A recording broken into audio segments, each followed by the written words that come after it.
Time to let it flow. It's time to let it flow. Yeah, it's time to let it flow. Yeah, it's time to let it flow. It's time to let it flow. What's poppin'? Welcome to Let It Flow. I got more drip with me. What's up, man? What's good, bro? I'm happy to be here, man. I'm happy you reached out to me and asked me to be on. Once you asked me to be on here, I was like, man, hell yeah, let's go. Let's do it. So, I appreciate you coming on. I wanted to get like a different perspective. I think Drip got a good perspective for us. oh, for sure. Because, you know, when we always talk about like creating content or something like that, something YouTube-y right. for to give to the consumers. Never really on some chill vibe and brothers talking. Exactly. Because like for me, I was thinking when I created this podcast, I was like, there's a lot of people out here who, you know, we get together, we talk about content and stuff like that, business. Yeah. But I want to be able to bring people on here and really see what their thoughts are really about. Like, when get deep with them and see like what they really, like how deep their minds really go. Yeah. You feel me? So before we get started, go ahead and tell them like about who you are, what do you do, things like that. Well, I am Mark Reed, but also known as Drip. I'm the creative director, writer, editor for Drip Production. I create a lot of content that you guys probably have seen. I worked on behind the scenes, whether I wrote it, produced it, edited, shot it. That's pretty much me. First show I did with Phlo and Leia was the Switch Up.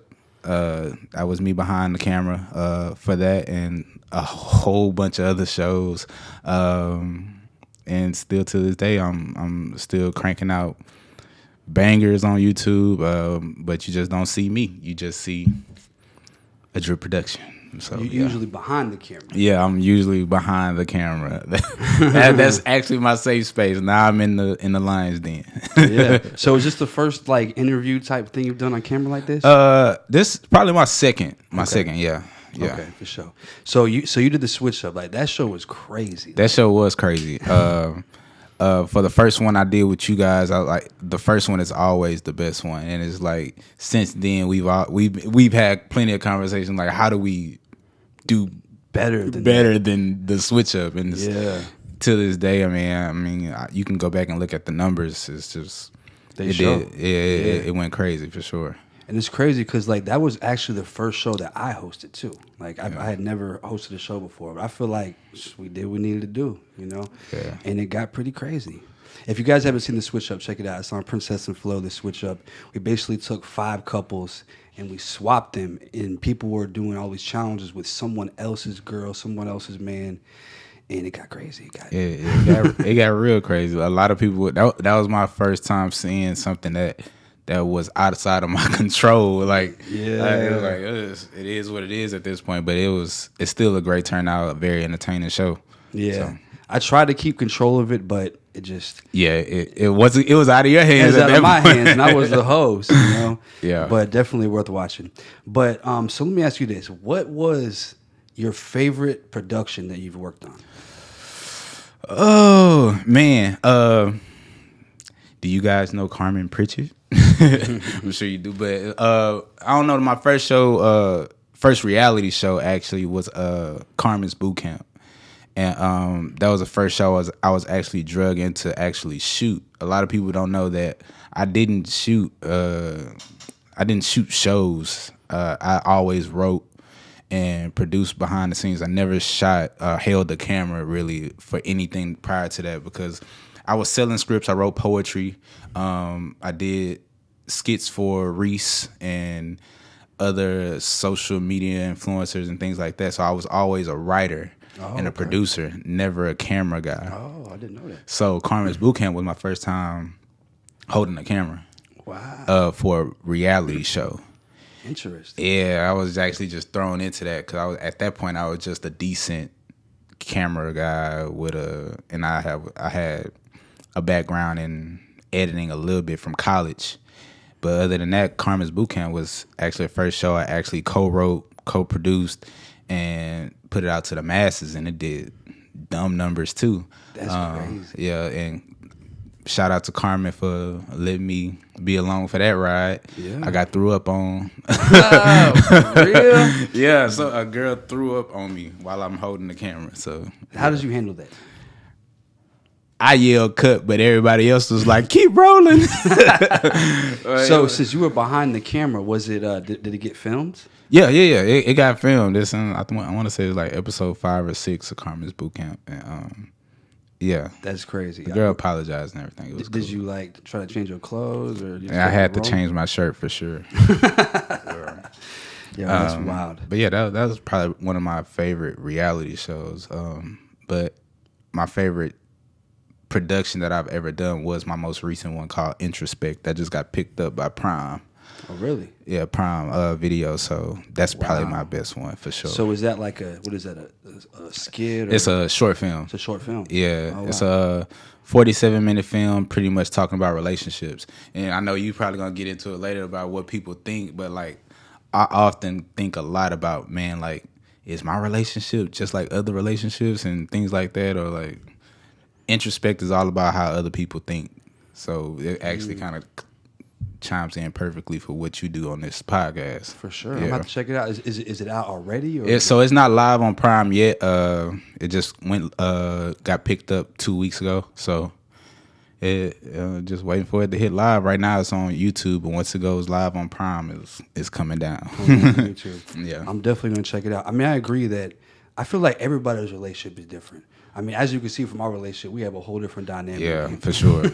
Whole different dynamic. Yeah, but I feel like everybody's relationship different. And one thing I think about relationships is like, I feel like when you put two people together, you get a unique combination of two people, and it's like, and then if you were to get with somebody else, it's a whole different thing. So that's why it's like every relationship requires a different set of skills and different way you have to be to make it work. Facts, because I can definitely be hanging out with one of my partners who's like one track minded, like, hey, let's get to this. And then I hang out with another partner who's like, hey, bro, let's just sit back and chill and figure this out. So it's like trying to get all those people in one room, it might not be the same vibe, but your vibe with one person is never the same as your vibe with the next person. It's always different. As far as friendships go, relationships, and everything. Yeah, for sure. I'm definitely going to check that out. Let me ask you this. Out of all the people you've worked with, who is your favorite person to work with, as far as like the easiest to work with?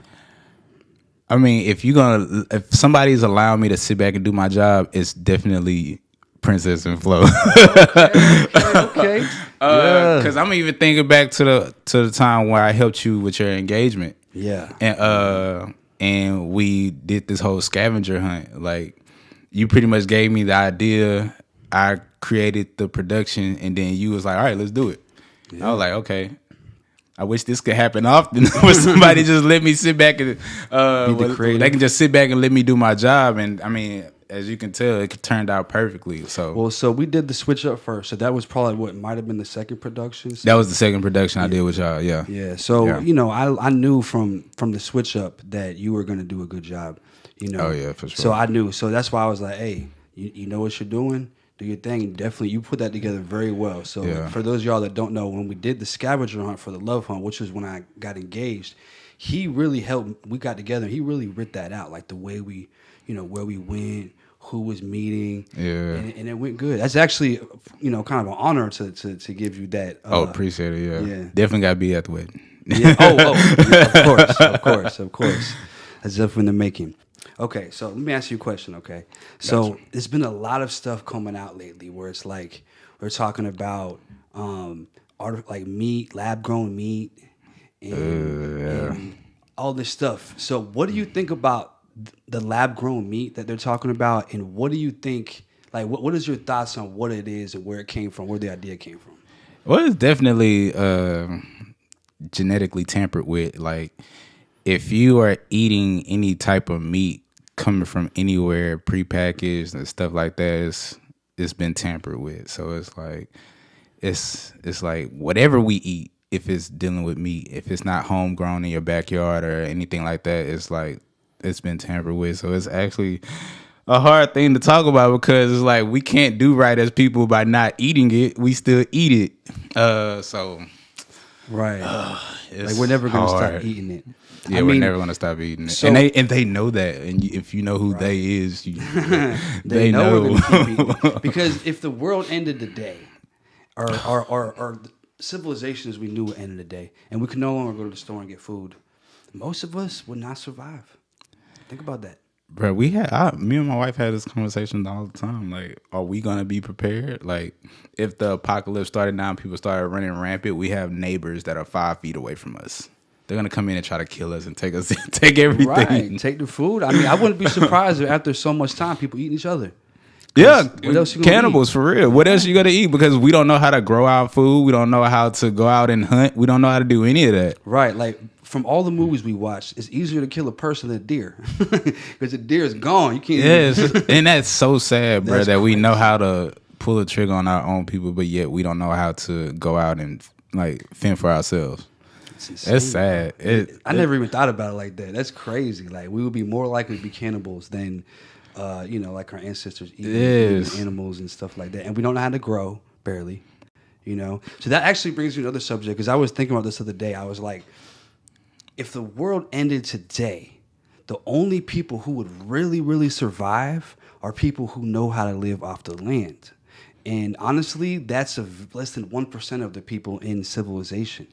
Right. So it's almost like the only people who would survive would be the people who live like in like countries where they don't have electricity and they don't have like any civilization. Like the only people that would survive would be those outskirts. There's people who are just like off the grid, right? Yeah, and I'm gonna tell you this: while I had visited the Grand Canyon, and driving up to the Grand Canyon, there's like these little segways that go off to where we couldn't go, right? And it's like, but it was for the natives. The natives, right?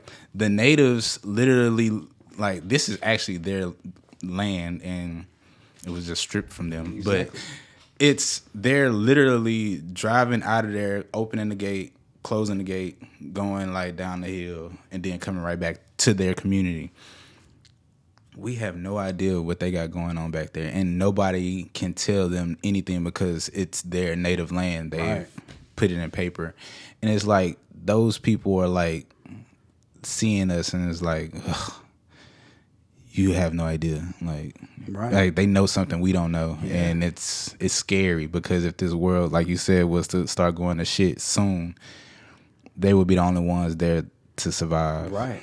And most likely they won't want to help us either. They not going to help us. They're not. Once we run out of bullets, they're going to start hitting us with arrows. It's like exactly. They know how to fight for real. Dumb. We're dumb. We're dumb beings, and we're just feeding into this society of how well it is to be in America when really is.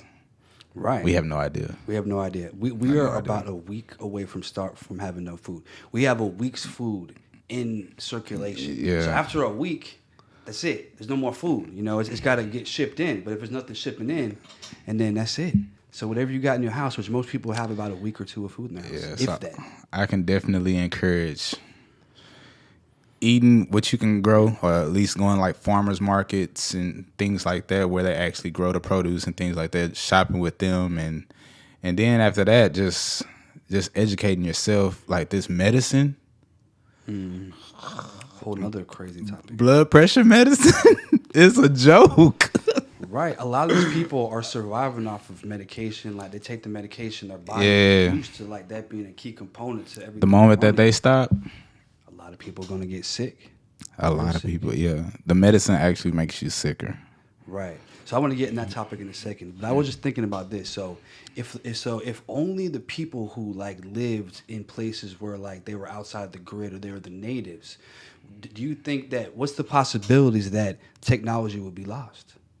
Because the only people who knew how to build a computer or this microphone or this camera is people who live here in civilization, the same people who would not survive if the world ended. So if we were to have an extinction event, it's almost like we would lose technology. Because technology would no longer be necessary, to be honest. Right. Yes, you can have, if the world was to end and we have this group of people and two of the people in that group are electricians, or they're software builders, they would be the first ones to get eaten. Right. Exactly. Like they don't know how to grow or to survive or anything like that. So like the most that they could do is try to find some recycled batteries and make a lamp. Like it's not gonna help you at all. Facts, because that's the only skills they have, and that goes for a lot of us, you know. So when you look at like, you know, some of these crazy like megalithic structures like the pyramids, or you know all these ancient civilizations that we find, do you think that is likely that they were built with technology? Heck no. So the pyramids in Egypt, that could not have been built by. People say it was built by man. I would like to think that it's some type of extraterrestrial thing out there that put that together. I've seen a lot of theories like that, ancient aliens. Yeah, and it's like the way it's built. We went to Tulum in Mexico, and we could literally see where things were like man-made, where they actually put this little window in a certain spot where we can see the sun drop and we can tell what time it is, what day it was. But that, no. So are you saying that some of the structures are way more advanced than other structures, but be in the same areas though? Possibly, or it's still some things that we just don't know. Right. What technology was in those days was actually something that a lot better than what we assumed it was. Right. Because it's something else is out there for sure. Right. So I've actually got deeply into that. Maybe the ancient aliens theories were like there was aliens that came here and built the pyramids. But then I started thinking like, just like what I told you a little bit ago about how like if there was a mass extinction event that happened and the only people who survived were the people who were living off the land out of civilization, then it's possible that we did have a highly technological society at one time, but it was lost because they didn't survive. But who didn't survive though? I'm assuming that the people who didn't survive were the people who were outside of civilization. The people who didn't know how to build a computer. All right, so those are the aliens then, right? It could be. It could be. It gotta be. It gotta be. Or the aliens just took off and was like, forget whatever this is down here. Like, we already see that it's moving a little different. Wherever this since this pyramid is pointed exactly where we need it to go, we're going to hit the mothership, beam this pyramid, we're gone. Right, and that brings up a good point about the pyramids, how they are aligned to certain star systems like Orion's Belt. They're aligned with this stuff. Yeah. So it's like Orion's Belt, Milky Way, all that stuff. Yeah. So it's like, how can this be aligned to something without having extreme knowledge of space, of the stars? You can't just be sitting here and just line it up like, oh, right there, you can build it right here. You got to know, like, to the points of like seeing from above, right? Basically. Definitely. Or being able to be in contact with whoever is up there. Yeah. God. Right. Yeah. Yeah. Man, this we can go down a rabbit hole and try to figure out what that higher power is and how did it translate from here to here and how it all just came about, because it's definitely extraterrestrial or something that we just really don't know, don't understand, can't see, and it's scary a little bit.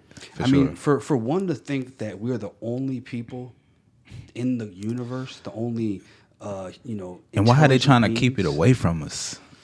That's a good question. That's the better question. Like, well, I'm gonna tell you what I think. Right? I don't think I have a dollar bill on me, but if you look at a dollar bill, you look at the back of it, and you see the pyramid. You see the pyramid right here, right? Yeah. And then you see at the very top of the pyramid, you see like a separation. There's an eye. Yeah, the eye. Right. The Illuminati eye. Illuminati eye, right? So I just came up with this crazy theory when I was younger. I was like, like if the pyramid represents people, society. At the bottom is like the regular people, like the working people like us. Yeah. It's just the people who aren't millionaires, you know what I'm saying? Just and then above that you got the millionaires, then you got the billionaires, and then it breaks down to like government, you know what I'm saying? Then I think above government, corporations or however it breaks down. Yeah. At the very top is like the Illuminati people, whoever, and then the actual leader is the top, and they're not attached to the people. Like they're separated and it's above watching. What could that mean? Because whoever's at that top it's been kept a secret, and Right. that's who has the power. Right. And that makes me think about the Jews.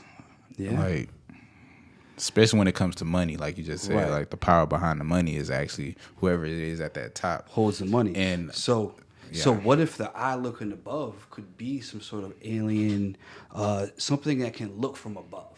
It's above the people. It's not attached to people, which is not the people. You can see like the little sun rays that's behind it coming too. off. So it's the all-seeing eye. It can see all. The only way you can see all is to be in space, looking down. You know, if you think about it. That's real. The fact that you thought of that as a kid too, Yeah. that's different for sure. Like I heard about the Illuminati, and I was looking at the dollar bill, and I was just studying. And I was like, damn, man. Because, I was always big into aliens and like, oh, what if there's aliens? And something tells me that there's a possibility that they may actually be the ones running this shit for real. You know what I'm saying? Like, at the very top. Like, we don't see them. They be in the background or whatever. But they're calling the shots, maybe. They definitely calling the shots. They're the ones. They say money make the world go round. So if you understand that theory and that saying, the people who are behind the money are these people who we never seen, never heard of, don't know who, the Illuminati. They're the ones making this world go round with currency, with trading, with technology, with all this metaverse, like all that stuff. Like everything is being controlled to a point where we can't see it. So I definitely agree. Like there's some type of higher power, not God, but something that's being overseen by God that's making this world go around, being controlled. So if you look at like people are like, why are the Simpsons always putting in what's happening? Why are they always spot on? And I saw a video of some guy, he was going somewhere and he was asking somebody, like, he was a Simpsons writer. Yeah. He's like, how'd you guys know all this stuff was gonna happen? And he says, oh, it's a coincidence. Yeah. And I'm sitting there like, it's a coincidence. I'm like, y'all had to know. But if you know something about the Illuminati, the only way that these people can exist, without getting their karma, without getting, dealing with their sins while in this life, is because they show us what they're gonna do. They tell us right to our face, like, we're going to do this. It's on TV. It's in the movies. Yeah. How many movies did they do? And then it happens, like stuff like it. You're like, that was in a movie. And then even crazier from that, like the whole Mandela effect stuff. Like, oh, that's wild. I know how Fruit Loops was spelled when I was a kid. Bro, man. I remember. But now it's like, wait, what? It's different now. It's like, it's different. It's Mandela very different. effects, ever since I heard about that, I have not been crazy. able to like unthink about it. It's on my mind all the time because I'm like, bro, I know that I know I saw Shazam the movie. It had Shaquille O'Neal with the Shaquille O'Neal in the movie theater. No, not Shaquille O'Neal. Sinbad. Well, there was Kazam. I thought it was weird too as a kid because you had Kazam with Shaquille O'Neal. Yeah. And then you had Shazam with Sinbad. And I'm over here like, why did they make two movies so similar anyway? That threw me off already. I'm like, why they got these two movies so similar? But I saw them both. There's no doubt about it. I know I did. Because Sinbad had another movie called The First Kid, and he was in there. So I was like, okay, I get this person. He's blah, blah, blah. And then I'm like, all right, I've seen another movie. Oh, because that came out. All right.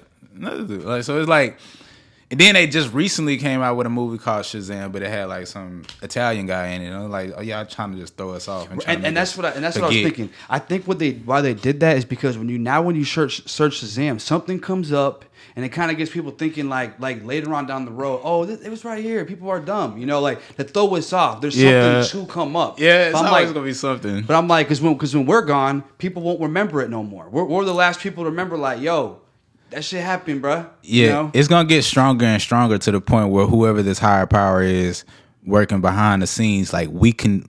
And then cloning. That's how the cloning starts. So it's like whenever we get to the point where we can like.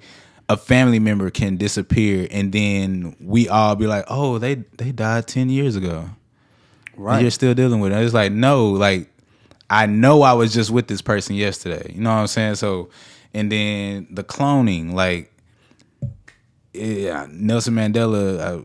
I'm just saying, but Morgan Freeman. Well, actually, you it's have been the same point, person though. every Right? for the past Right? 20 years. That's insane. Like, Yeah. and there's a couple people like that. But it's like you have a point though about the cloning, because it's possible maybe that Nelson Mandela could have been cloned.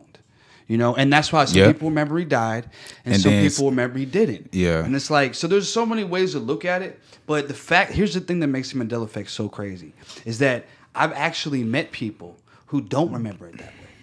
They don't remember Shazam ever coming out. Yeah. They don't remember Baron. They remember it Berenstain Bears, but I remember it Berenstain. Berenstain, yeah. You know, it was nobody in my life. I was never in school, and the teacher was like, "Pull out your Berenstain Bear, you know, or you know, it's Berenstain like Bear, yeah. it was like Berenstain." They always said Steen, so I'm like, if it was spelled with an A, then why the heck would we put the you know, Eve sound in it? Yeah. You feel me? So it's like you can't tell me. So what do you? So let me ask you this: what do you think caused the Mandela effect? I'm not sure, because the Mandela effect does start from obviously Mandela being sentenced to prison, and then other people believing that he died before he got to prison. So they believe he died in prison and never got out. And never got out. Yeah, but he actually only died in just 2013, just 10 years ago. Right, and he was the president and everything. And it's like I remember him dying. That's the crazy thing. Yeah. Do you remember that detail? Is that something you really? Yeah, I remember him because I want to say I was in middle school when I heard that Nelson Mandela died. Kind of around the Rwanda rioting and like stuff like that. So I remember vividly, but yeah, to see him come out, and only reason why I knew that was because a movie came out about him, right? And I think the movie Ali, and then they were saying Nelson Mandela had got out. Like it was like a lot. So I was like, oh yeah, this is weird. But I don't know why that happens. I don't know why things like the Mandela effect happen. I got two theories, but I believe there's other theories that definitely make sense. So Okay. the fact that we all remember either one way or the other is the confusing part. Because it's like, it'd be different. Like you can think like for real, this was that, and then I'm like, no, it wasn't, and then so one of us has to be wrong, one of us has to be right. Exactly. But the fact that there's only two theories, you don't really have people who are like, no, it was the Berenstain or it's not like a third. Yeah, it's not a third alternative, right? Yeah. So that's where it's kind of like, okay, so it seems like we got two differing opinions on something that is very obvious about our past. And it's like, if I remember him saying, Luke, I am your father, that's what it is. But then they're saying it's no, I am your father, and is how it is in the movie now. Yeah. It's like there's no way that could be possible, right? So this is what I think. What if it's time travel? Okay. Somebody went in the past and they changed something about our past, and when they came back, it affected us. It only affected some people. So some of the people were affected by that change, and some weren't affected by that change. Okay, so some people... I never thought of it that way. You know what I'm saying? So that's one good possibility, because time travel could have happened in the future, or it could have been someone... They may have time travel technologies right now. We don't know what technologies they have. And they just went to go save their wife from dying. And not knowing it took the damn basket off the Fruit of the Loom. Yeah, exactly. And what they call a butterfly effect... And it's just an effect from travel in time, and possibly when you saved you're the wife, everybody that she knows that they know that they know that they know it just trickles down, yeah. All those people got affected by the change, and the people who don't have any connection to the wife didn't get changed. So that's just a possibility. I don't know how many people talk about it. That possibility makes a lot of sense, though. It seems probable, right? Because the second possibility I have sounds even crazier. But what do you think about that possibility? Well, I think that's because we see so many movies where people are going back in time and things like. I was watching it's a show on Netflix called The Umbrella Academy, where that's exactly what happened. Like this guy took 5 kids, I think 5 or 6 kids that had special attributes about themselves, and he's wanting to save the world. So they create this time travel where they go back and they change some things in order for the world not to blow up.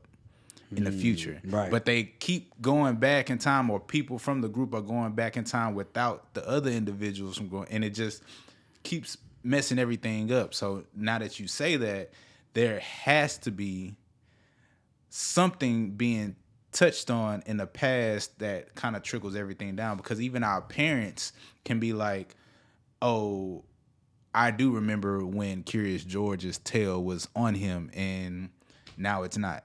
Right. So it's like, exactly. So I'm gonna tell you the problem with that theory and the reason why I had this one issue with it, right? I'm gonna tell you the issue. If I have the Berenstain Bears, the original book, in my possession, I had it when I was a kid, and it now says Berenstain Bears. So the actual book changed, not just our memories of it. So that's where it gets deep. It's like, are we all just living in this like this TV, like where things simulation? Like a simulation. Like, I thought about that. Like, we're not real people. That is actually the one of my second theory. Well, I got three theories total. My second theory is possibly this is a simulation, and that could have been a virus. You know, it's just like little virus. So some of the people who remember it the other way probably are not even like, they're like NPCs. Yeah. Yep. They NPCs. But either way, how did you change the book? No one could say, oh, the government did it. Yeah. Like, the government came in my house and switched my Star Wars movie. They switched my Curious George books and my Berenstain Bears books, and etc. Like, come on now, the government didn't do that. Like, at least not in the literal sense. Like, come into my house and sneaking in when I'm not at work. It's like, how could you? Like, no. There's no way. That's not even a possibility. I've heard people say that. I'm like, come on now. That's insane. But actually, Sinbad himself said that.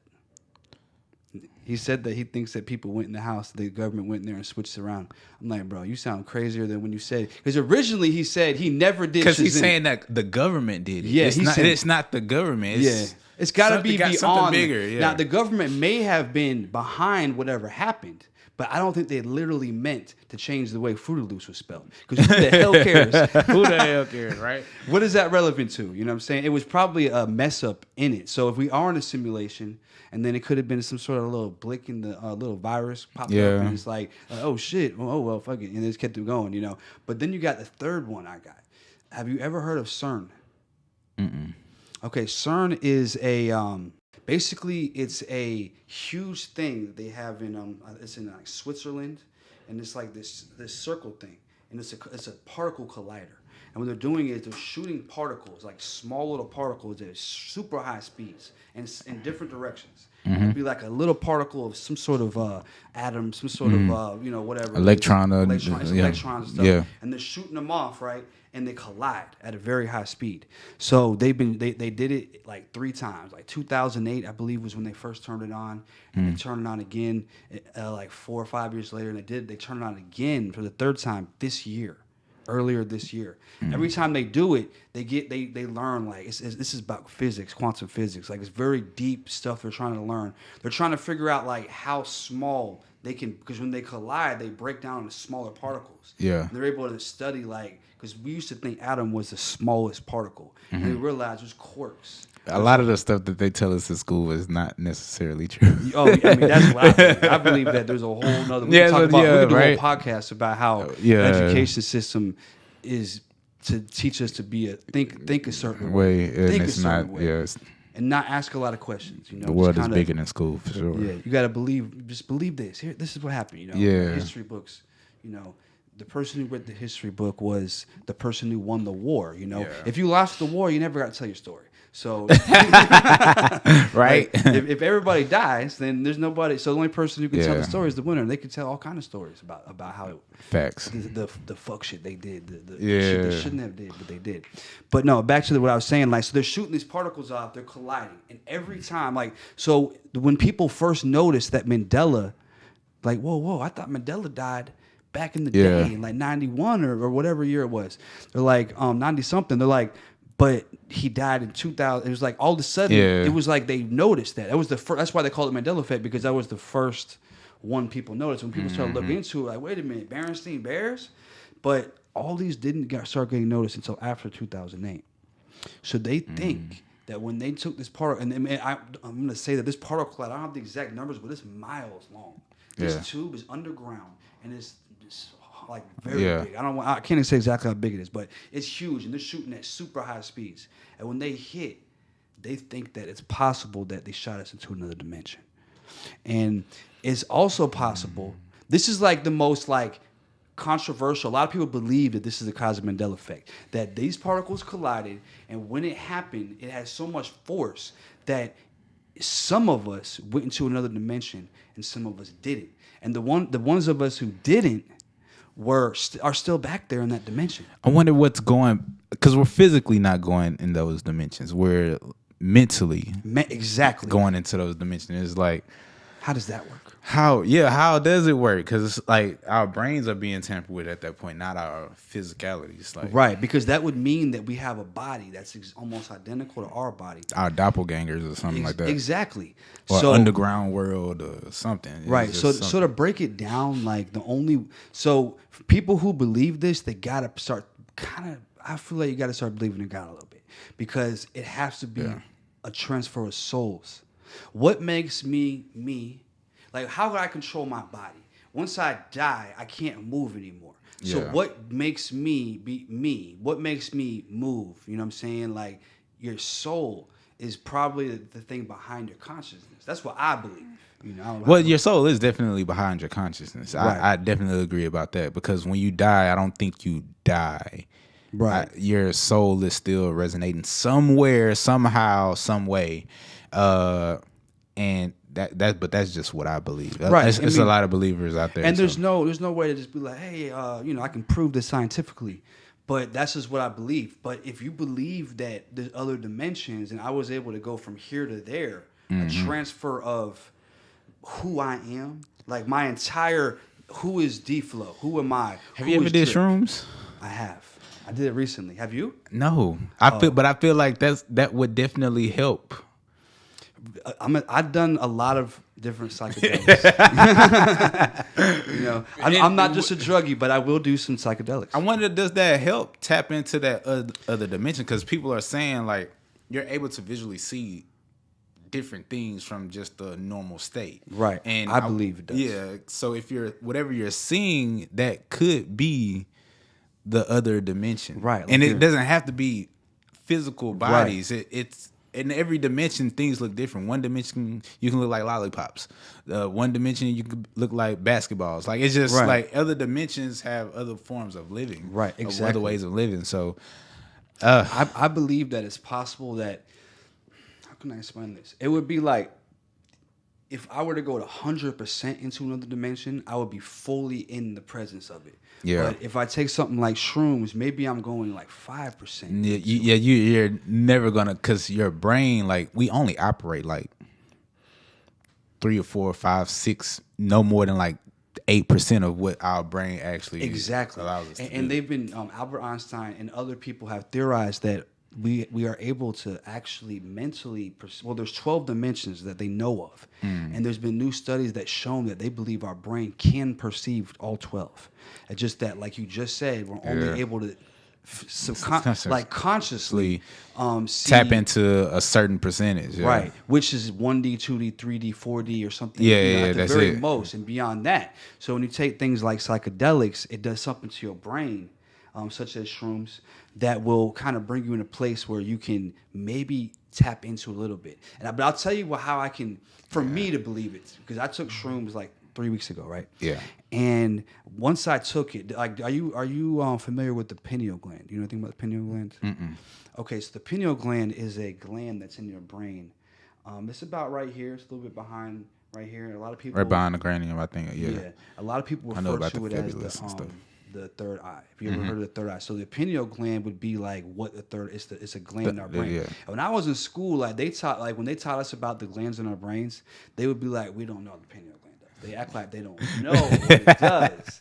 But I believe that there's a lot of power behind the pineal gland. I believe that if there is a soul, that is where it exists, within your pineal gland, and your pineal gland is basically possibly the thing that can tap us in to these other dimensions, right? They're kind of like if you believe in God, they might be the way that we're able to receive information from other dimensions, places outside of what we see.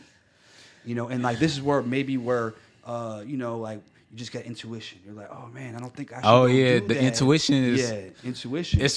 And it's got to be something in your brain that's tapping into that's that. Receiving it, like or a receiver. When you're able to foresee the future and things like that, like where's this coming from? It got to be dreams, and nightmares, and that's the thing about the pineal gland is like it has to do with your dreams. The pineal gland is what controls your dreams, right? Yeah. And that could be a whole other topic about what is a dream. Like, am I going to another dimension? Because I don't think every dream. Because some dreams are like real like chill, ain't no crazy. Then you got the dreams you wake up like, oh shit, I thought that was for real. Yeah. I thought that whatever really happened, Or that state of mind where you're like laying down, but you feel like you can't move, like, but you're up, like. Why am I not moving? But really, you could be, but your physical state is just here at still. So and something left. It's possible that maybe your consciousness, your soul may have actually left into another dimension and is able to travel. But we're not able to comprehend that, right? So so here's the thing. Here's the crazy thing about the pineal gland. Our pineal glands are not fully capable of working because they are toxified. They're calcified with fluoride. Okay. So have you ever heard about fluoride before? Yeah. Like the problems about fluoride, the negative parts about fluoride? Everything is negative about fluoride because it kills a lot of things that we actually need in our bodies to tap into, because what we put in our Listerine, a lot of fluoride in it. Toothpaste, all that stuff. And what that's actually doing is killing the bacteria that we actually need to fight off other bacteria. So anything that's produced as fluoride is actually bad for you. What if I told you that water has fluoride? And what if I told you that water doesn't drink it every day. Fluoride in nature? I'm drinking it right now. There's fluoride in it. They added it. It's an additive to almost every water. You can Google it right now. Almost every water has fluoride, and they added it. So they're trying to distract our pineal glands from trying to make our pineal glands not fully effective.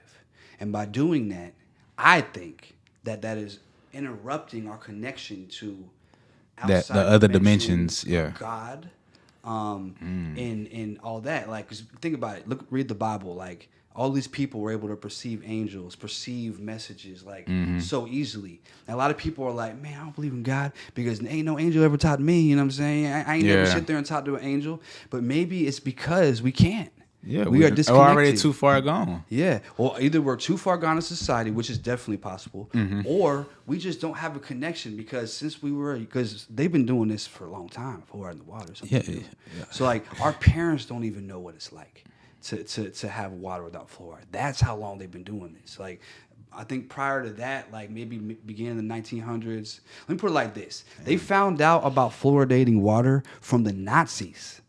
The Nazis were doing human trials in their camps in Germany, and they were actually putting high doses of fluoride in the water to see how it affected the people. In America, when like the World War II ended, I don't know if you know this, we brought a bunch of Nazis onto our teams, like because they knew how to control other natives. Yeah, they knew how to control natives. They knew they were like highly, they knew how to make rockets. Militant and all that stuff. Yeah, militant. They knew the dude who ran NASA, what is his name? Von Braun. I forget his first name. Yeah, because that's why the Russians were one of the ones, or the first ones, to go to the moon, because they had already tapped into all that stuff before the Americans did. Right. Sure. We had to get the Nazis over here to help us make the rockets to compete with the Russians. But when we brought some of those Nazis over, we learned about putting fluoride in the water as a way to basically interfere with the pineal gland. I would love to see the studies that the Nazis had that talks about fluoride, to see like what they found out about it. I want to know the guy that actually had not even the guy, probably the woman who was actually studying the psychology to even understand, like, okay, we can't allow these people to be tapping into these other dimensions because it's gonna fuck a lot of stuff up. Somebody probably came back from the past and was like, hey, we need to start this right now because they're gonna get smarter and we can't allow that. Right. Exactly. Keep control of it. I mean, I think that it really is a control thing, 100%. But I think that the key to like probably us getting full grasp of like what's really going on is to free our pineal gland. And back to the original topic about shrooms, why I got in the pineal gland is when I did shrooms, because I used to meditate a lot. And I need to get back into that. If you meditate and you do that, you can kind of tap into you can kind of feel your pineal gland. You start sensing it. It's like a muscle, right? So the more you meditate and try to kind of really focus on like getting into that full like outer body experience, you start to feel like pressure on your pineal gland. It's like almost like a muscle, and you'll feel like kind of sore, like damn, I never used that, because we don't use it. And when I did shrooms, the next day I was able to feel like my pineal gland was like sore, like I throbbing. It was throbbing, and I was like, wow, I don't know what that shrooms did, but it naturally was putting pressure on my pineal gland. So that makes me wonder, like, where's the connection there? I'm not a scientist. I can't prove this. I'm just talking about my experience. I felt the same feeling I feel for meditation for taking shrooms. So there's got to be a connection there, some way, There's definitely a connection, because people say they get mental headaches all the time, and that's just like they can have a normal day, but one day that they actually put their brain to a lot of use and have been thinking hard and long all day about something that they just trying to figure out or trying to get done, and then they say they get a headache. And it's like, and it be in the front. Be in the front, huh? You see what I'm saying? So I think that like creativity, like we all should give creativity to ourselves in our own mind. But I also think being a rapper, being an artist, and a writer as well, as a writer, I feel like a content writing scripts and stuff like that. Like, but it's all writing at the end of the day, whether you're writing books, lyrics, or movies or anything. Yeah, it's all. I feel like it's possible that some of that creativity could be coming from outside of our own mind. Like we're basically like sitting there not realizing that we're manifesting something. We're like, I want to manifest the best script, and you're so focused on it that you're like literally like, man, I gotta get this right.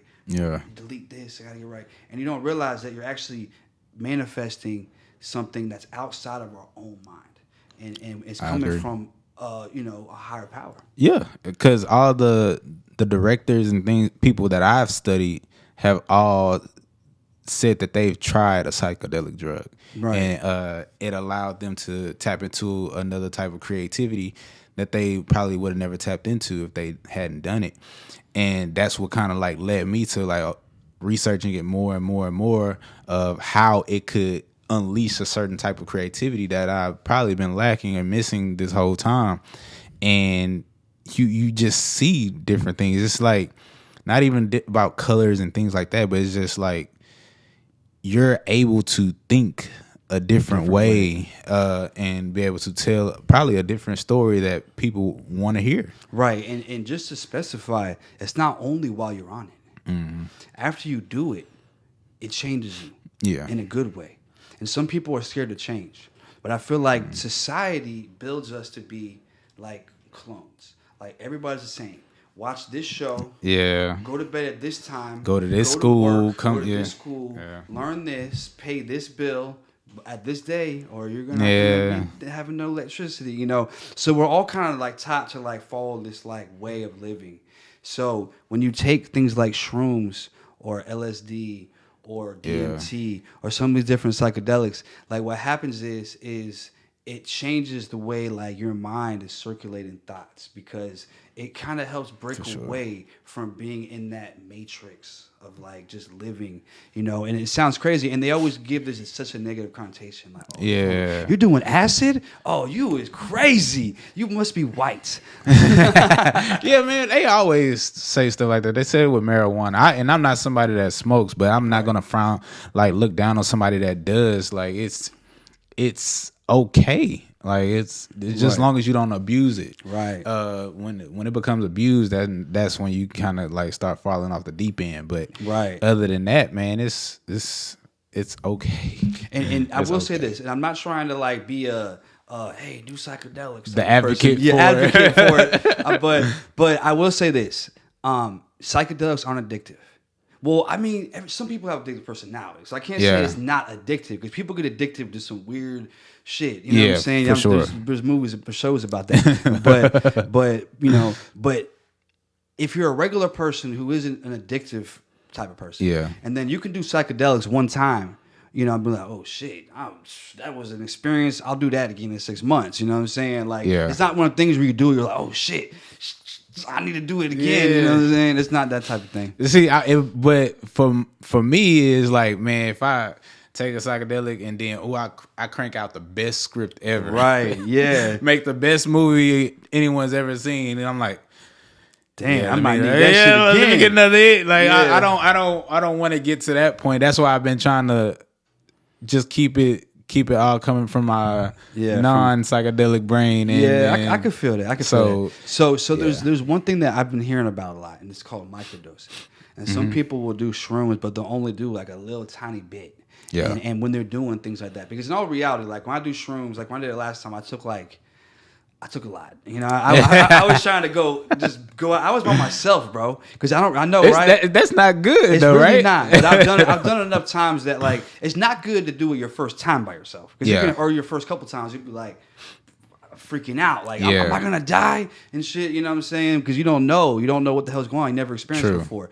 But like if you've done it enough times, you can do it by yourself. It ain't really no big thing. You know what I mean? Mm-hmm. But so yeah, I would suggest the first time if you were to ever try it would be with some people, and and make sure the people you're with are doing it too.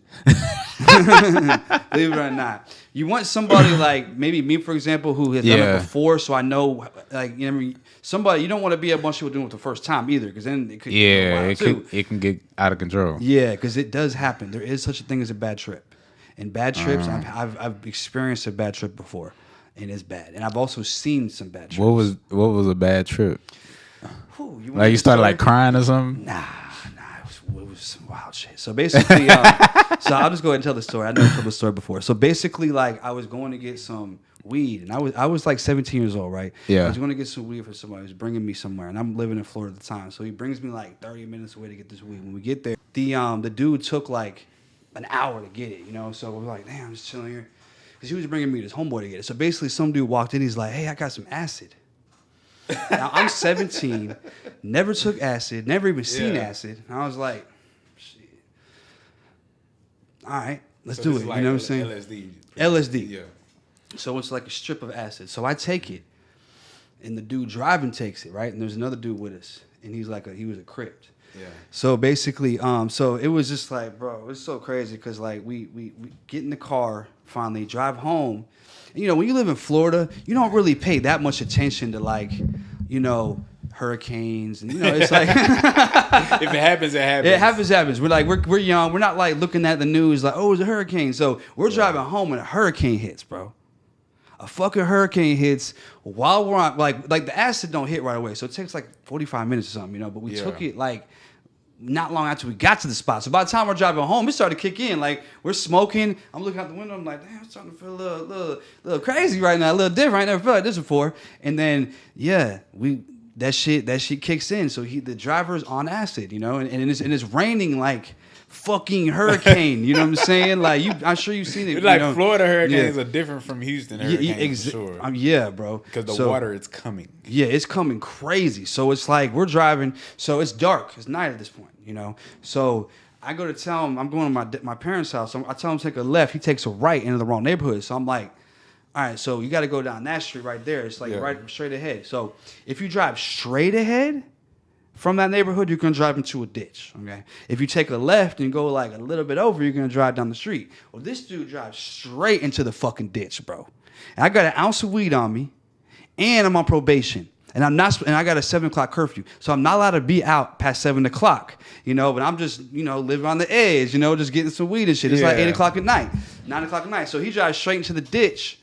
And it's pouring crazy. So I'm like, bro, you tripping. You know what I'm saying? So like I climb out the car. The dude who's a Crip was like, hey, but I was like, I'm going to get his help, man. I climb out the car. We're in the ditch and there's water. It's like full of water. So it's like, it was pretty crazy, bro. Like when he went in, I didn't have my seatbelt on or nothing, bro. I caught myself almost fucking fell in through the windshield and shit. Like I'm in the back seat. And this is just off a strip. Well, yeah. I mean, but the thing is though, is like it's such a bad hurricane that if you're not a good driver, you might have made this mistake. That kind of like, makes it worse. Yeah, if it wasn't like a hurricane, I think he would have been okay. I don't know though. You don't know, right? I mean, just a suggestion: don't drive on acid.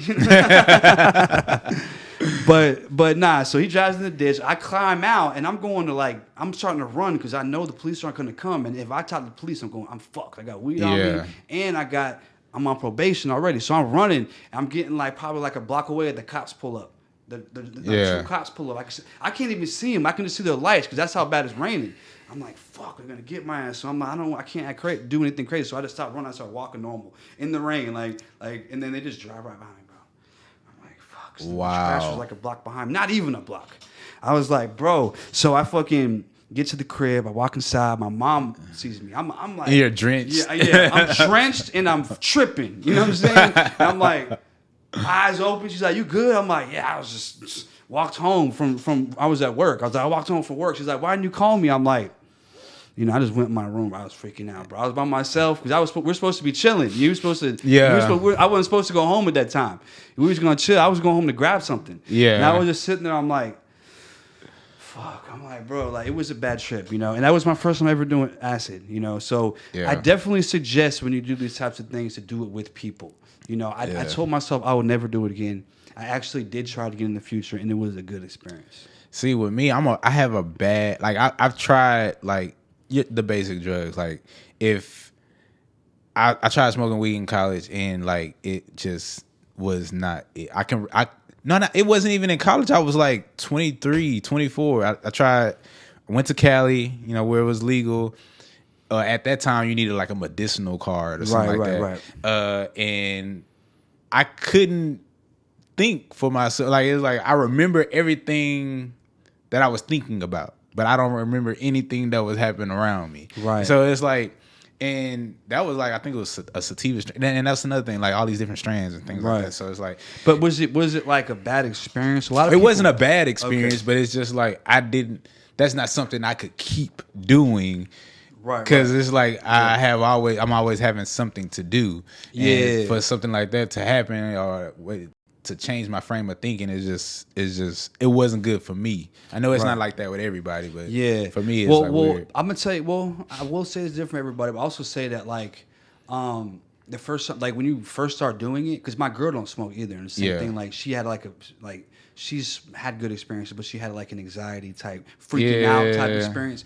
And it's when you first start doing it, it can be a little intense. And when I was young, because it's the first time you drink, you're like, oh shit, I'm drunk as fuck. You know what I'm saying? First time I drunk, people I have a low tolerance for everything. My mind, body is it's. I wouldn't say it's at a very pure state, but it's I didn't put a lot of toxins and things in my body when growing up, drinking beer and I didn't do that until I was nearly an adult. Right. So when I'm trying all these things as an adult, it's it hits me hard, and it's ugh, I can't do this. I just became an occasional drinker, and it took me almost 6 or 7 years to get there. Right. But marijuana, and that's why I'm scared to take shrooms or anything like that. It's because I know when it hit me, it's gonna hit you, and it's gonna be hard for me to get out.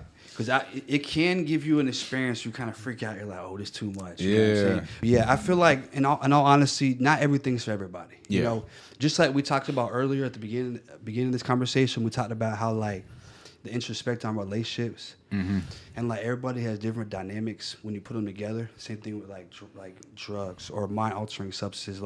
When you put them together with certain people, they just don't go. You know what I'm saying? They don't go for your experience in the moment or your experience in your life and how your schedule and things like that. Yeah, I agree because I've taken edibles before. Yeah. The only thing I can do off of edible is go to sleep. I gotta lay down. It's because it's strong. Yeah, edibles are also very strong for people who smoke, who have a tolerance for it. Yeah, it'll put you to sleep because edibles are a body high. So it gets your body chill, and if you not have a tolerance, it's gonna put you to sleep. It's too powerful. Yeah, but I do think that shrooms, if is probably like something worth trying though. Like just Yeah. to suggest as far as for creatives. When Yeah. you're creative. Because it does open your mind in a certain way. But I do agree that it's something that you would not want to get dependable on. Yeah, Because if you facts. get dependent on that shit, you know, I couldn't even imagine though. Because like I said, it's powerful. Like it's to the point. It's like it's not like you just feel like shit afterwards, but you feel like whoa, that was an experience. Like, you don't really want to do it all the time, you know. Like you'd have to be a real like crazy person to kind of just be like, I'm gonna take continuously shrooms. going for it all like, the time. All right, it wore off. I'm gonna take some more. Like I just can't. I don't think anybody would do that. Yeah, I couldn't see myself doing that either. So, but yeah, I definitely. All right, the next movie I crank out, if it's good, is because I. Well, look, if you ever want to try it, just to try it, let me know. You know what I'm saying? We could try it out. You know, I feel like it's good to be with somebody, like, and then maybe like get some extra and try, and then you could write on it. I mean, you could write on it the next day, because the thing is like it's not only just like while you're on it, it changes the way you think as a whole, and not in a bad way. I feel like people need to be more compassionate. People need to care more about their self. Yeah. You know, first and foremost. A lot of people don't care about them. Everybody like, I don't give a fuck. I don't care. It's like, that's a problem. Like, if you live I'm not saying you, for example. I'm just saying for the people who do live like that, they probably need to take some shrooms and start like really just find something else to tap into. Yeah, they kind of open their mind and be like, yo, like, this is valuable life. Like, this life is valuable, and we gotta make sure that every day we live, we're living for a purpose, for something. You know? And things like shrooms can kind of open up your mind to that. But I want to go into a different subject. So basically, how do you feel about AI? Like, where AI is going?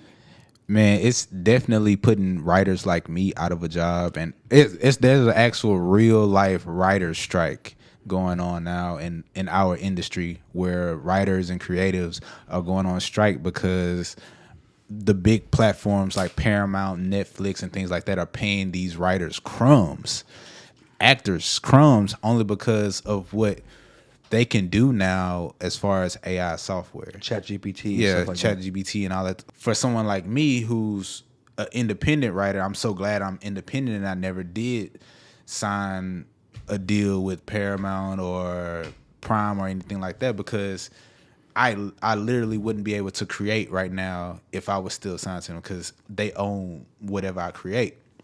And that's the same thing with music and things like that too. Mm-hmm. So I hate the direction it's going, because you can literally get online right now and have an AI make a story for you.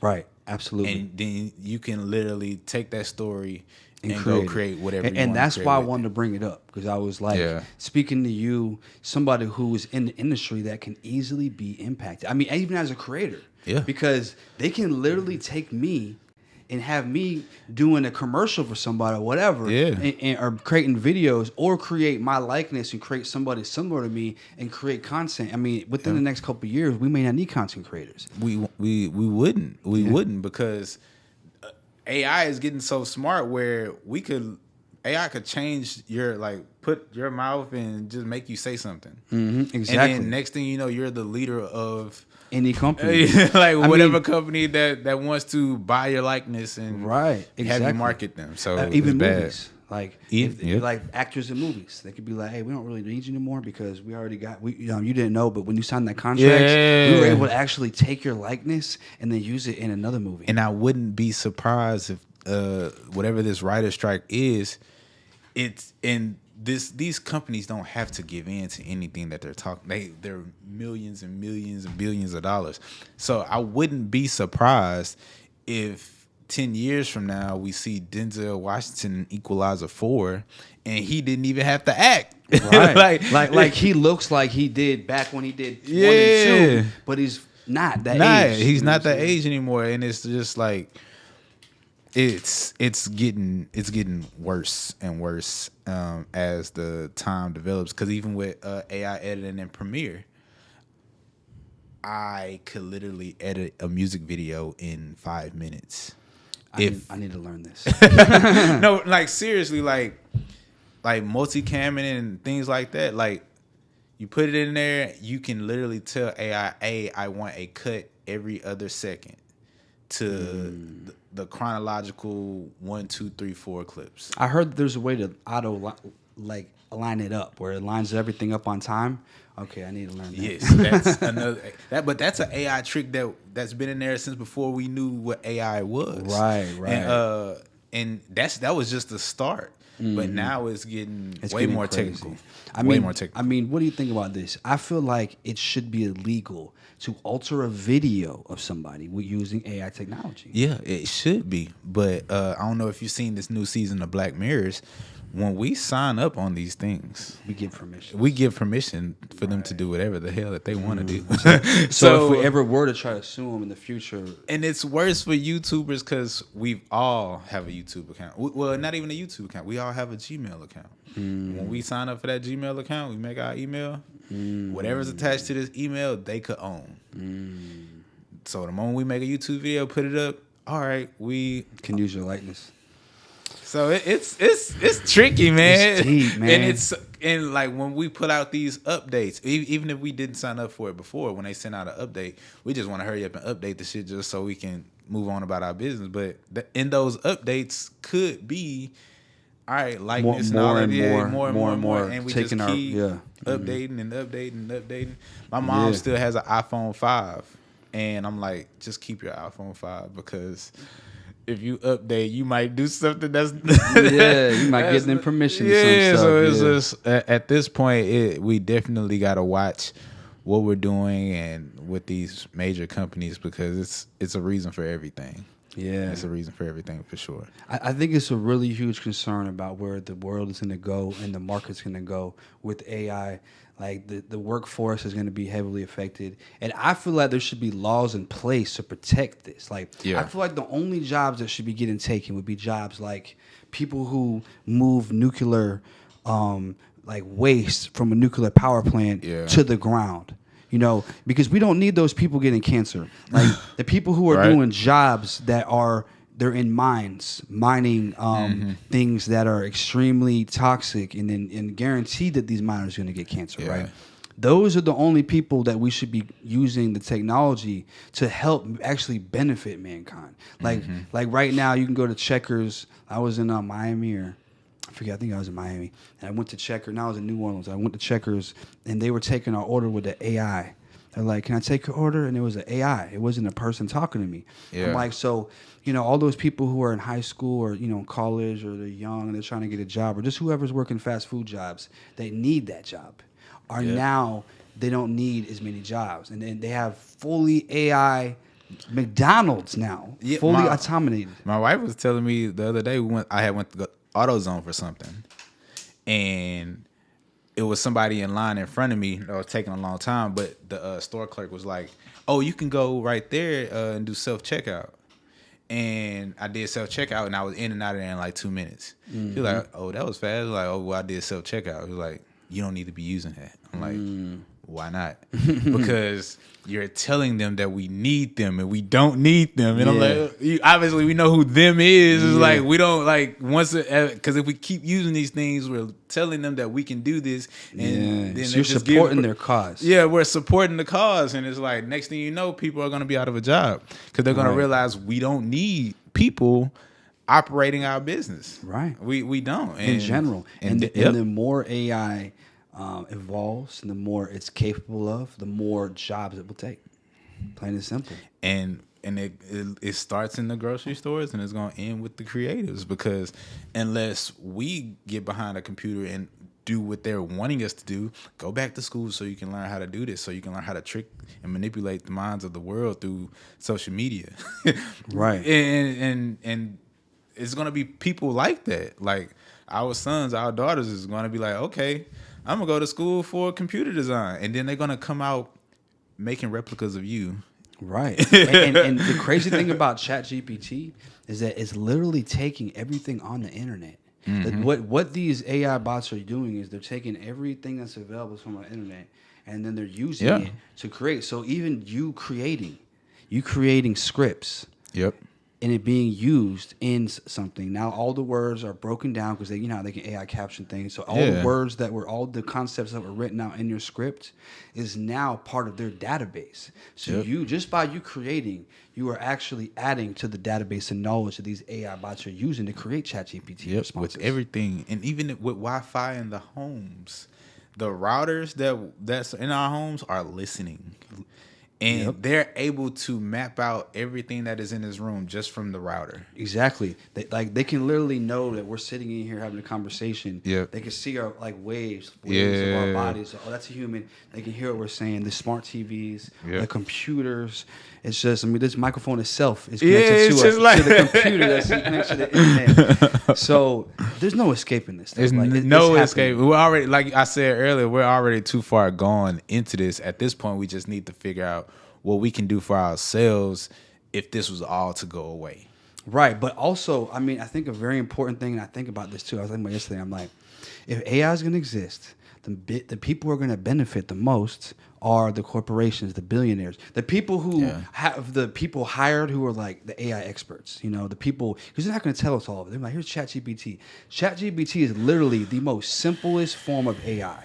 Like, there's so much more advanced stuff than AI that these corporations are using to get into our brains. This is just what we have access to. Yeah, that's just what we have access to. Honestly, I don't think we need it. Right? We don't. Y'all should have kept that shit, you know what I mean? Because it's going to be used for more bad than good. And I don't care if it's in the hands of the common people or in the hands of the rich or whatever. Yeah. Everybody's going to be using it for stuff that actually does not benefit mankind positively. At all. It teaches us, it doesn't teach us anything. It strips us of everything that we've been taught. Yeah. Like how to form a sentence and how to talk or how to communicate. Like, it just takes away everything. Right. Now, when people write books, they're going to ChatGPT and be like, write me a chapter. Yeah. No. And it's like, that's what it is. And they take the chapter and then they start putting their own words into it. Like, that's how you write a book now. Yeah, and that's why I've seen a lot of people, a lot of my peers that I went to college with, they created like children's books and things like that. Like, you can literally write, quote unquote, write a children's book and publish it and become a bestseller. And as of right now, they can't even copyright or nothing. Like, we're legally allowed to do this without being sued. They're giving us so much with that. It's taking away what makes us human. Like, what makes a book human. And books are and authors are part of the creative community. So it's like, it's taken away from them as well. Right. Like, it's you don't even have to think to write a book anymore. Right. And then also goes down to the pay, because it's like, if I can go on ChatGPT and for free I can just have them write me a book, then why the hell would I write you? Yeah. Why would I pay you, Joe Schmo, or whoever over here to write a book? Because, bro, I don't need you. Right. I got a computer. You need to go get it. You need to go be something else, bro. Yeah.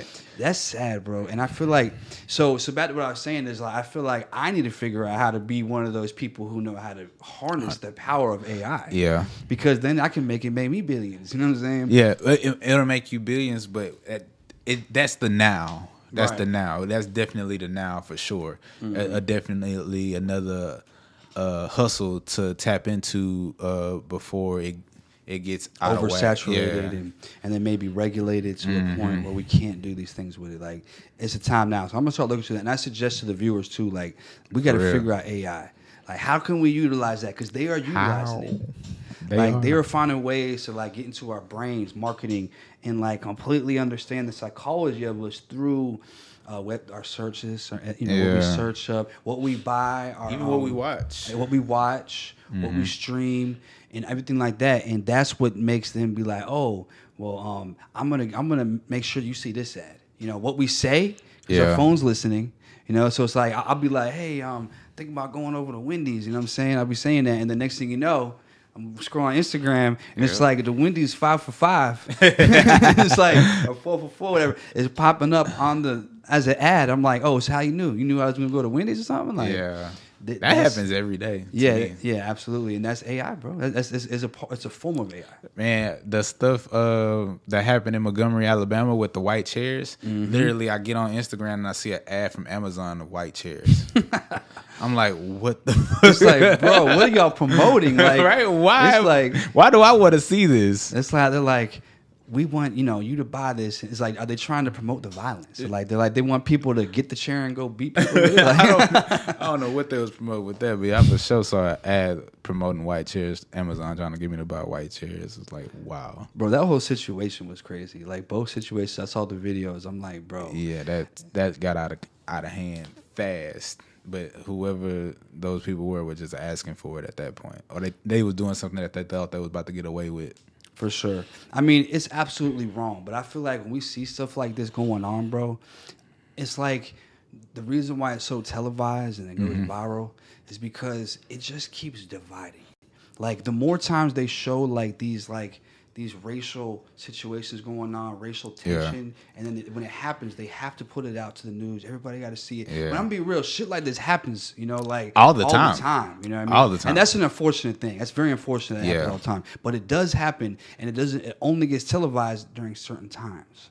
It's like when something's going on that we're missing. To. Yeah. They're like, hey, and not only that, it's almost like every time that people start getting together, like people are like, okay, like COVID. People were like getting together. Like it wasn't really about like so much race and stuff to begin in the COVID and stuff. It was more about or religion or whatever. Yeah. It was more about I'm just trying to survive, bro. You know what I'm saying? I don't want to. I'm just trying to get by. I don't really care about none of that shit. That's not important to me right now. So then they got to put all this shit out. Like I mean, this shit was going wrong. Shit's happening. But why are they televising it so much? Because it's like, hey, y'all getting together too much right now. But need y'all to separate. And it's like that's why they televise. I feel like that's so crazy. Like they want to keep us divided because if we get together, and then let me ask you this: why do you think they want to keep us divided?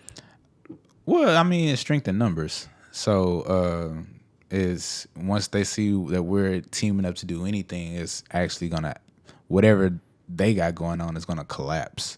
Right. But that's it. All comes down to the strength in numbers and.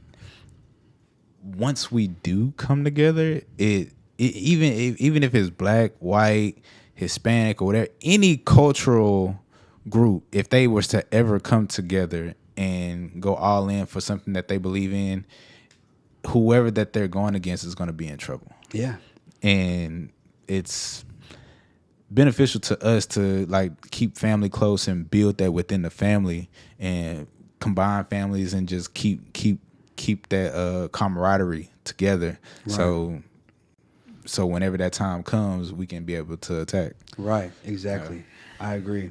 I feel like it may be, I'm not going to say it's impossible, but they're going to try to make it impossible for there to be a time when we actually fully come together. Because if we were to, like you said, there's strength in numbers and it would be unstoppable. Yeah, then we'll be going right back to those conspiracies and people making it seem like, oh, he put together a militant group to do no, I'm just trying to live, bro. I'm just trying to do better for myself. That's all. It's not a conspiracy. It's right. I mean, the word conspiracy was created by I want to say either the CIA or the FBI. They created the word to basically give the idea that whatever a conspiracy theorist says, like whatever they're saying, like that's a conspiracy. It's a conspiracy, which means it's bullshit. So it's a way to kind of like, oh, that's a conspiracy. It's a way to just push it to the side and be like, oh, that's a conspiracy. But in all reality, like whenever stuff gets real, the people start looking back at all those conspiracy theorists, like, damn, weren't they saying that though? Weren't they talking about something like that? Like, and it's wild. Yeah. But I mean, at the same time, I don't think all conspiracy theories are true. I think there's a lot. For sure. There's a lot of ones that I'm like, I'll go into one real quick that I'm a little questionable of. So how do you feel about the flat Earth? Do you feel like the Earth is flat? All right, so I do believe in some ways the Earth could possibly be flat, but I'm not all in with believing that the Earth is a spherical shape. And I have my reasons why. And from a military standpoint, only military planes are able to fly west of California coming out of the States. The furthest that they are able to go is probably to Hawaii. And that's it. Why? Right. Why, if you keep going west, what's out there? What's the deal? Yeah. Do you break the hemisphere? Do you what's going on? Why can we just fly west to get to Russia or Asia in an 8-hour flight rather than making it a 24-hour flight, flying clear across the country to get over Europe and all that stuff. Well, the only thing I can say in response to that is that I've ordered things from China, and it came by boat. So the boat came through the Pacific Ocean, and it got to California, and then it got shipped to me. Whoa. So how'd the boat do that? But why can't a plane do that? Why can't a plane do that? That's a good question, and I actually don't know the answer to that. And I've heard someone else say that, and I was like, "What is it? Because that it's such a long body of water that they have nowhere to stop for refueling, emergency refueling, and it's not a safe flight to take? Because when they fly, if you want to go to, they're going to stop in Europe. Like if you want to go to China and you're like in Texas, you go to New York, go to Europe, then you go to wherever, and then you end up in China.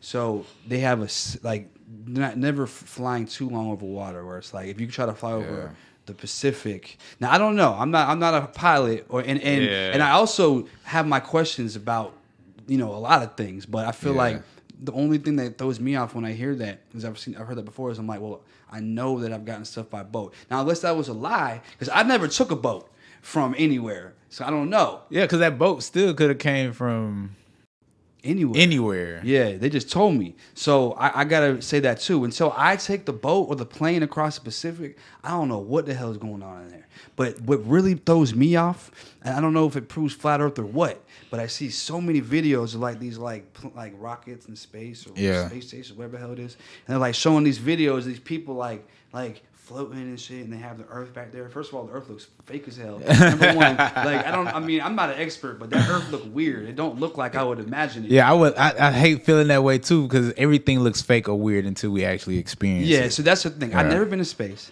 I never looked down, so I don't know if that looks real. But what I know is that I just seen a rat run across the rocket, and I'm like, hold up. You telling me that rat's in space just running around on the ship? Like, it was just there the whole time. And like, where'd the rat come from?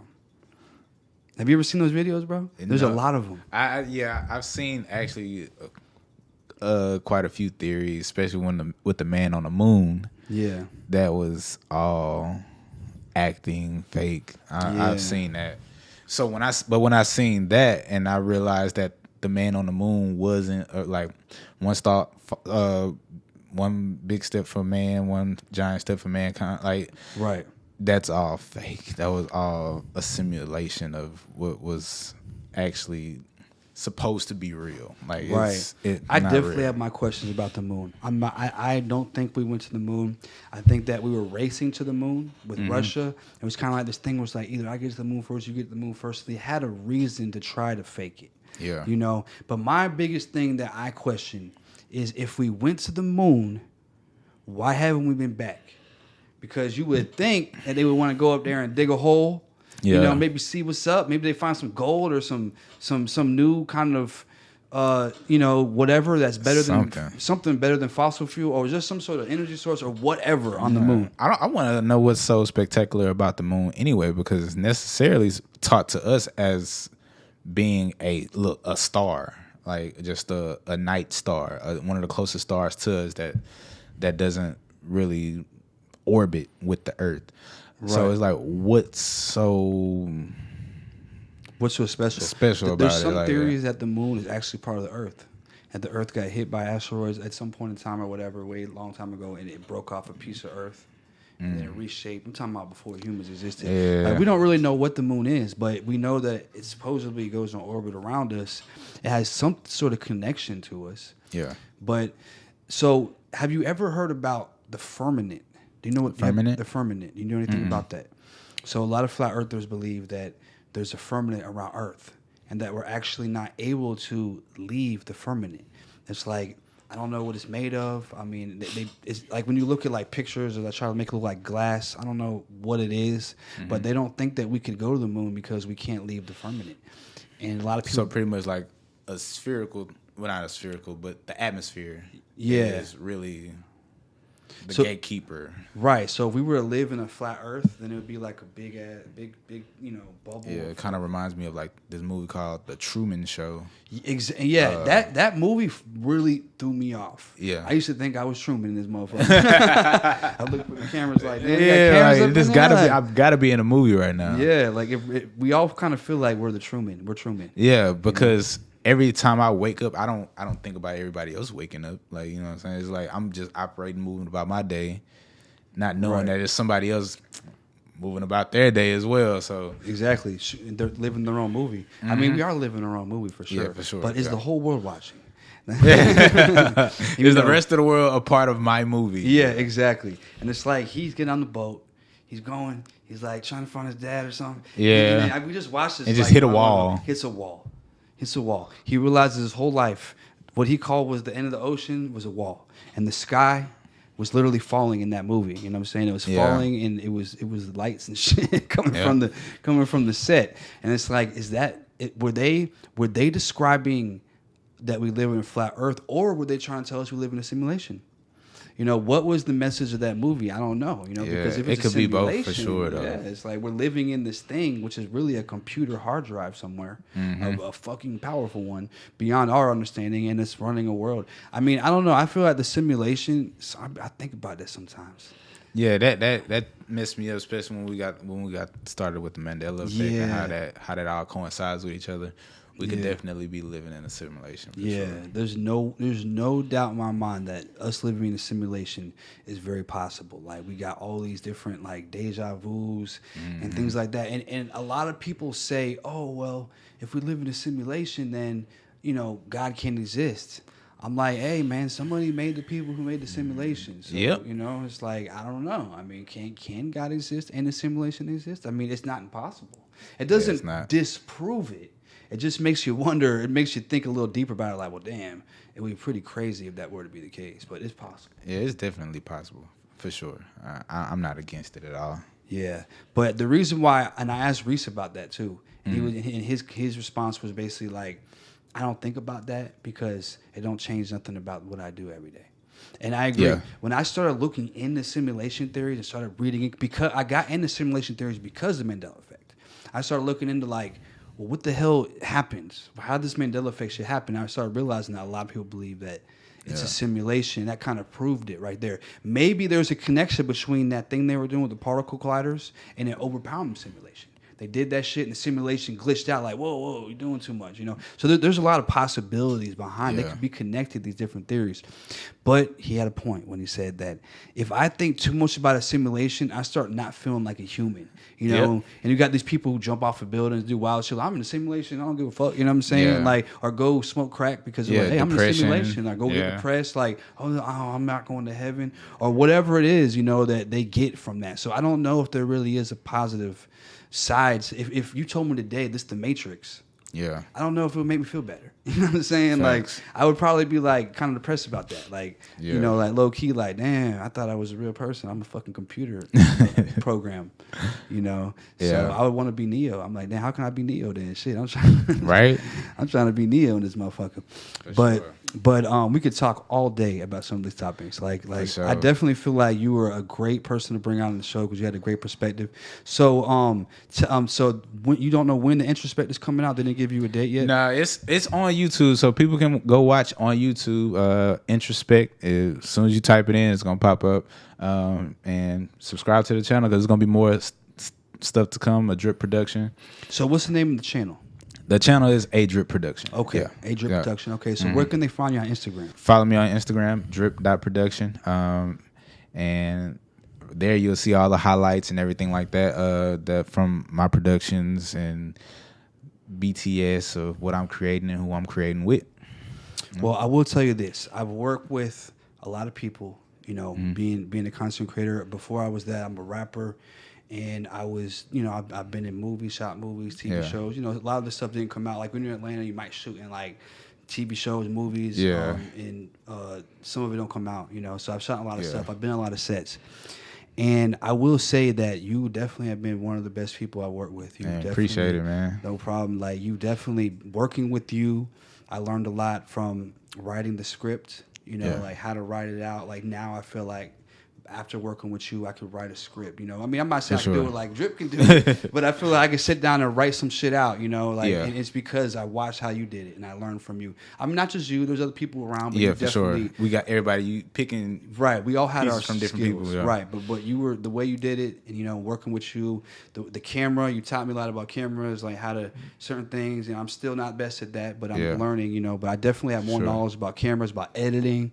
So there's been a lot of different ways you've definitely taught me some things about. You know, when people do things, I watch and listen and I learn. Yeah, I you can know? tell. I can tell. Cause you gonna ask questions. Yeah, I'm gonna gonna ask questions like, "Hey, what about this thing right here?" You know, because I want to know how to do it. Yeah. You know, and you've definitely taught me a lot. So I want to say that, you know, I just want to give you your flowers on Appreciate what it, you man. do. You definitely are great at what you do. Keep it going. I feel like you have a big future. For sure. You know, expanding out. I don't know what what you want to do exactly, but I feel like wherever you're trying to go, you're gonna get there. Now I'm trying. I gotta get the shrooms first. Yeah, I feel like you could do it with or without it. I just feel like the shrooms might just bring out The a drop little, might. you know, They just might. I just put that little extra oomph to it that maybe you needed, and maybe you don't need it. Maybe it just was just a good additive. You know? Right. That's it. You know, we don't want to give credit to the shrooms, you know? but it can be used to enhance maybe a little bit. But no, I feel like you got a good future. Keep it going, bro. And if anybody who's in like the Houston area or maybe even outside of Houston who needs some good production work done, you know. Yeah, we travel. Yeah, you travel anywhere really. Yeah. It'll drip, you know, get you some, you know, get in contact, and I feel like, you know, it'll be a good production. Okay, so whatever you're For trying sure. to do, whether you need someone to write the script or shoot it or whatever, you know, you got you. Yeah. But I appreciate you coming today. Appreciate you. Had a great conversation, and sure. shit, I'll probably bring it back on another time. For sure. Yep. All right, see y'all later. Time to let it flow. It's time to let it flow.